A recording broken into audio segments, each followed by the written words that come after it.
All right, commandment number 4, remember the Sabbath. This command ties right back to Genesis chapter 2.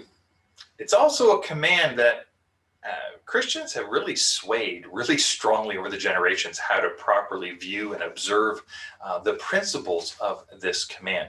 Some very legalistically, where don't do anything, you have to nap, don't play games. I mean, it's just, do nothing, rest.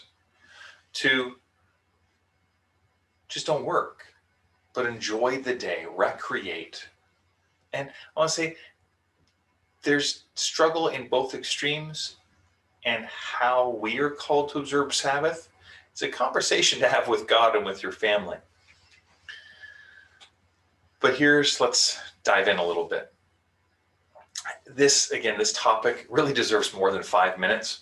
And so forgive me for just giving a number of quick thoughts and maybe skipping across the surface, so to speak.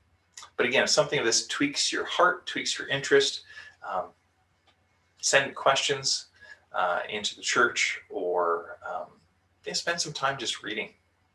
The goal of these commandments is to strengthen your relationship and allegiance to God and with others. Verse 8, there's 4 verses in this command. Verse 8 tells us what to do. Remember the Sabbath. Now, the best picture I can give of the kind of remembering this word speaks of is smart husbands remember their anniversary. It's an important event. You don't want to forget it. There's a relational cost to forgetting your anniversary. That's the kind of remembering we are to have when it comes to the Sabbath. Sabbath tied to the creation account. It remembers God as creator, but it also means he's sovereign. And so 1 day in 7 is to be set apart with a purpose oriented, focused upon God in some way. Verses 9 to 10 tell us how to remember the Sabbath, or at least told the ancient Israelites how to remember the Sabbath.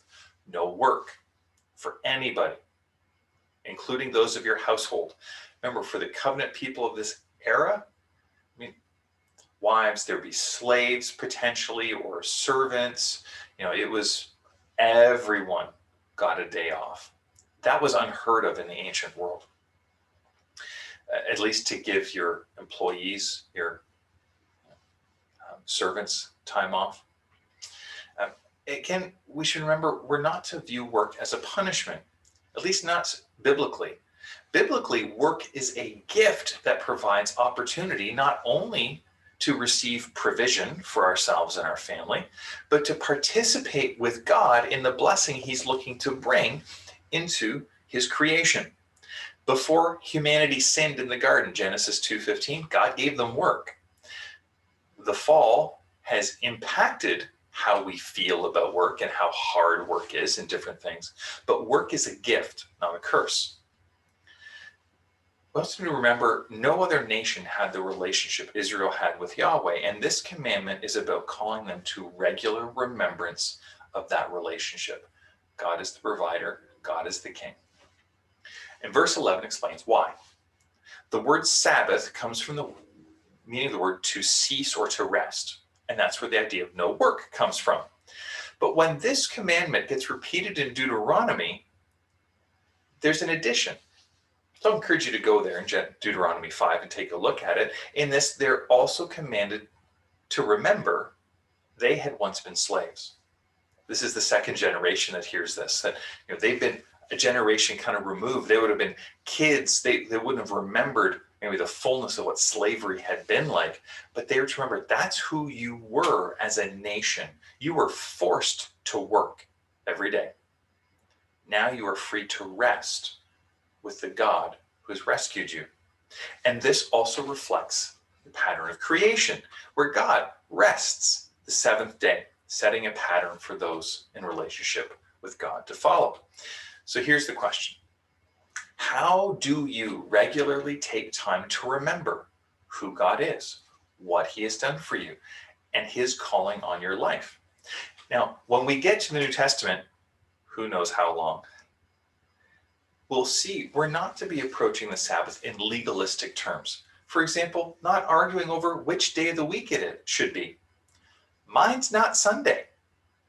I work on Sundays. Most of you don't. Most of you have that opportunity, but some of you don't. Those who work shifts, you're working Sundays. Where is your time of the week where you regularly rest from your work to celebrate who God is, what He has done, to spend time in relationship with Him, or just to enjoy the rest that He is inviting you into as a taste of the final rest? Not from work, but from slavery. Our slavery to sin, our slavery to fear, our slavery to self, that final rest that is coming one day. What regular practices do you have that weekly remind you to rest in God? Lots to think about, probably, hopefully. As you do that, may the Lord bless you and keep you. May the Lord make His face to shine upon you. May the Lord be gracious to you. And today would you know His peace. God bless.